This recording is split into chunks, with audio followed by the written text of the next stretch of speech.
Hey everyone, I wanted to shoot another little video to be able to talk about how, some people are in panic mode about real estate. So I wanted to show you year over year, same week for same week. So the week of last week's June of last year versus this week's June of this year, and compare the two. So here's last year's. Hmm? You can see that we had houses that were listed at $269,000 that were selling for $502,000. But when you look at the road, Academy, that's South Windsor. So it makes sense that houses over in South Windsor were selling for $500,000. It's South Windsor. And that house needed a little bit of a repair and all that stuff. But anyway, let's look at total volume and compare total volume from last year to total volume from this year. And we'll be able to show you that there's no real change, no significant change in pricing points in the city of Windsor. So last year we listed 109 houses. This year, we sold 109 houses. This year, we've sold 67 houses. Down 30%. From a sales perspective, down 30%. Let's see what pricing points made a difference. So we listed $44 million worth of houses last year. This year, we listed $30 million worth of houses. Last year, we sold $58.8 million worth of houses in the week. This year, we sold $36.9 million of houses in the week. Okay? Now, if we take $539 million, or we take $58 million, and we divide that by 109, that means that our average selling price was $539,582 last year. Average selling price, Windsor, Essex County, $539,582. Average selling price last week in Windsor, Essex County was $551,066. $539 a year ago, $551 this past week. Is there any change in the Windsor market? No, the pricing points have gone up. And selection or volume has gone down. Okay, so as volume goes down, demand is still there. That's what this is telling you. Demand is high.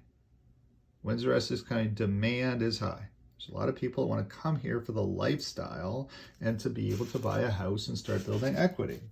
They can work from home. There's all kinds of new opportunities to be able to work in all kinds of different locations, and that's what's going on. So people are still moving here, still demanding houses here. Let's look at average selling price. So if you take these and you subtract them out, the average overbid last year was $130,000 on average per house. Okay? Average overbid, $130,000. This year, the average overbid is only $91,000. So you're spending less for a home on average overbid. You're not in competition. The average selling price has still stayed higher because there's demand in the city of Windsor. People are moving here left and right. Average over went down, though, to just $91,000. So it helps you to be able to understand a house price. More realtors are listing houses at their market values as well, too. So what's the difference in interest rate last year? Last year's interest rate was roughly 3.4%. It's a little high, but roughly about that because people averaged 3.5. Some people have good credit, some people have bad credit, some people are paying 8%, some people are paying 2%. Average it all out. Average was 3.4. This year, the average is 6% because the government has come in and raised interest rates on us. They want to take money out of the money supply. They want to call the money back to the government, and that's the way that they do it, is they raise interest rates on everything for you.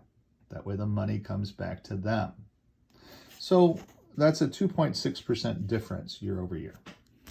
If we take and we look at our average mortgage. So if the average selling price was $539, and people put on average of 15% down, some people put 5% down, some people put 100% down, some people put 10% down. If you average that all together, the average is about 15% down when you buy a house. That means that the average mortgage last year in the city of Windsor was about $458,644, roughly. At 3.4%, the annual interest on that was $15,593, 15593. That was the holding cost of having a mortgage last year in the city of Windsor at 3.4%. So now this year it's 6%. So the average cost of having a mortgage is $27,519 this year. $27,519. About $2,000 a month roughly is about the average of the interest that you're paying to carry a note, not including the mortgage payment. So yes, the monthly cost of owning a house has increased tremendously because they've increased the interest rate. So what's the difference between these two, 27,519 and 15?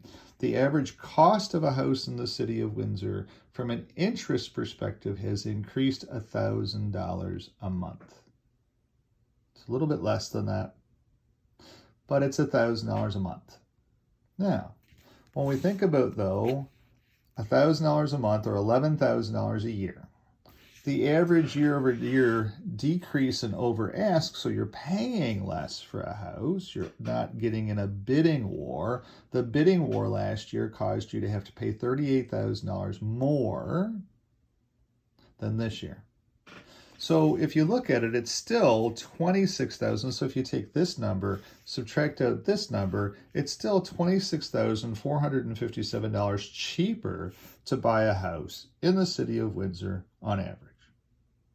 So then the thought process is, okay, wait a second.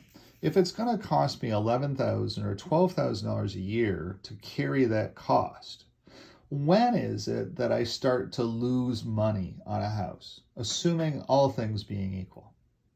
So the answer to that is the third year. So if you take this divided by this, you'll see it's about 3.4 years, something like that, before the interest cost, the money going to the government or the money going to the big banks, becomes more burdensome to you. Doesn't factor into the concept of a house. Yes, houses are more expensive to carry, but they are staying the same from an investment perspective. And from an investment's perspective, they actually increased year over year from $539,000 on average to $551,000 on average. And so if we do that math, let me get my pen out because that's interesting math too. If I take 551 and I subtract 539, so 551, 539, let's look at that. Where did my calculator go? I lose my calculator all the time. There it is. It is underneath a piece of paper here on my desk. So if I take 551 minus 539, that's 12,000 as well. Okay.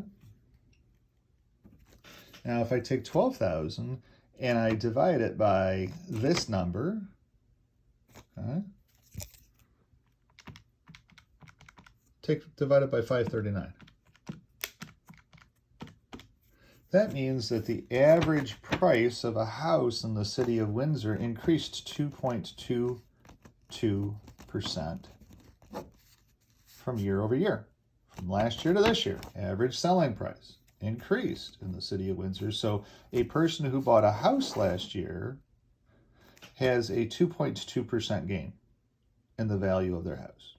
There are $539,000 houses, now $551,000. Okay? So they have this wonderful thing called equity, which is why people buy houses. They don't buy houses because of the concept of interest rates and all this other stuff. They buy houses to be able to get equity. Now, if we think about 2.2% for a second, and we say, okay, the bank interest rate on renewal is going to be 6% later on, because we've locked in our 3.4,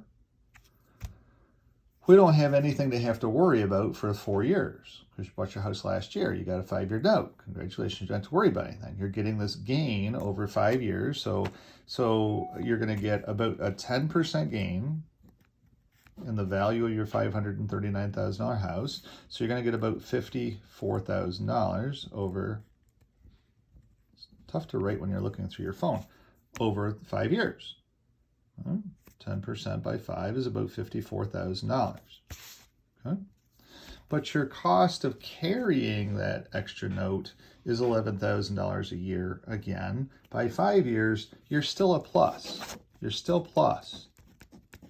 It is still affordable in the city of Windsor to carry a house because you're still winning.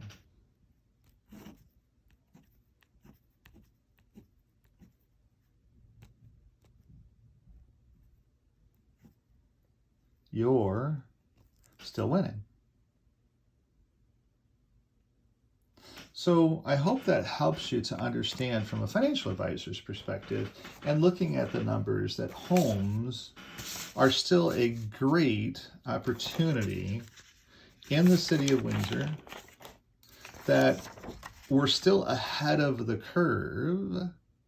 So there still is a lot more government tightening, technically, when you think about it, that needs to happen in at least the Windsor home market. I don't know what's going on in Hamilton. I don't know what's going on in some of these other little towns or markets around the Toronto GTA.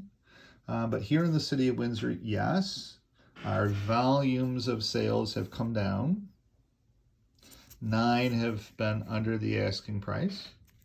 But year over year, it's actually better for the homeowner to own a home because they will be creating more net wealth unless the government comes in and crushes us like a bug a little bit further. And they probably will come in and crush us like a bug a little bit further. Next month, they're talking about a 75% base rate increase. That will take all of the profits out of owning a house. And that's why it's important to lock in this year, because you still are in front of the government curve if you buy a house now. Hope that helps. Have a great night.